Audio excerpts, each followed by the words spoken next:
جب ہم اس مٹی پر چلتے ہیں تو یہ ہمیں ہماری اوقات یاد دلاتی ہے، جب ہم اس میں رہتے ہیں تو یہ ہماری حیثیت یاد دلاتی ہے، اور جب ہم اس پر سوتے ہیں تو یہ ہماری منزل ہمیں بتاتی ہے۔ زمین کے اوپر عاجزی کے ساتھ رہنا سیکھ لو، زمین کے نیچے سکون سے رہ پاؤ گے۔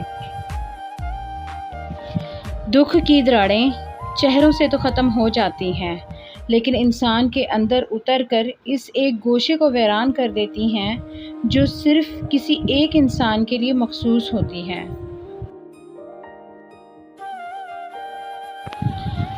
برداشت کی صلاحیت خوش نصیبوں کو ہی ملتی ہے۔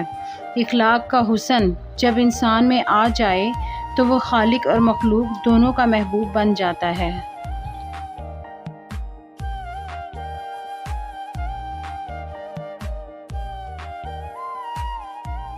لوگ حسد انسان سے نہیں بلکہ اس کی زندگی میں موجود سکون، خوشیوں، کامیابیوں اور اس میں نعمتوں سے کرتے ہیں۔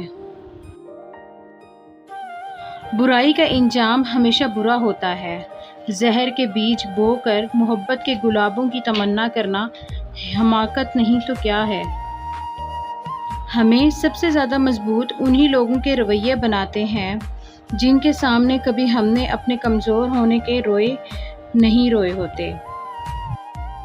مجھے یہ جان کر بہت شرمندگی ہوئی کہ زندگی ایک نقاب پوشوں کی محفل ہے اور میں ادھر اپنے اصلی چہرے کے ساتھ آ گیا۔ پریشانیوں سے نجات حاصل کرنے کے لیے ایک جملہ اپنے دل و دماغ میں بٹھا لیں، جو ذات پریشانی دے سکتی ہے وہی ذات پریشانی دور بھی کر سکتی ہے، لہٰذا اللہ پر یقین رکھیں اور اسی سے مانگ لیا کریں۔ بعض رشتے ہماری برداشت کی وجہ سے قائم رہتے ہیں۔ ایسے رشتے اس وقت تک قائم رہتے ہیں جب تک ہمارے اندر برداشت کی طاقت موجود ہوتی ہے۔ آہستہ آہستہ آدمی بڑے سے بڑے بوجھ کے لیے بھی تیار ہو جاتا ہے۔ ہمت وغیرہ کوئی نہیں ہوتی، بس عادت پڑ جاتی ہے۔ وہ تمام لوگ جو گرنے کے بعد دوبارہ کھڑے ہو گئے، انہوں نے اپنے پاؤں نہیں اپنے خیالات بدلے تھے۔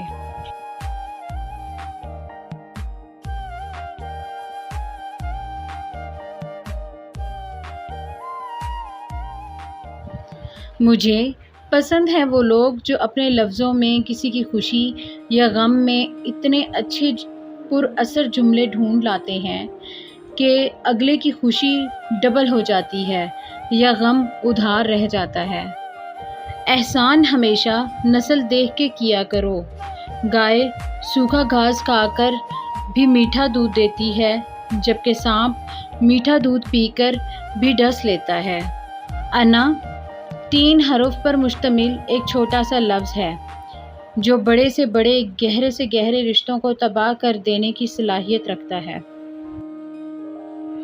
ضروری نہیں کہ آپ میٹھا کھلا کر ہی دوسروں کا منہ میٹھا کروا سکتے ہیں، میٹھا بول کر بھی آپ دوسروں کو خوشی دے سکتے ہیں۔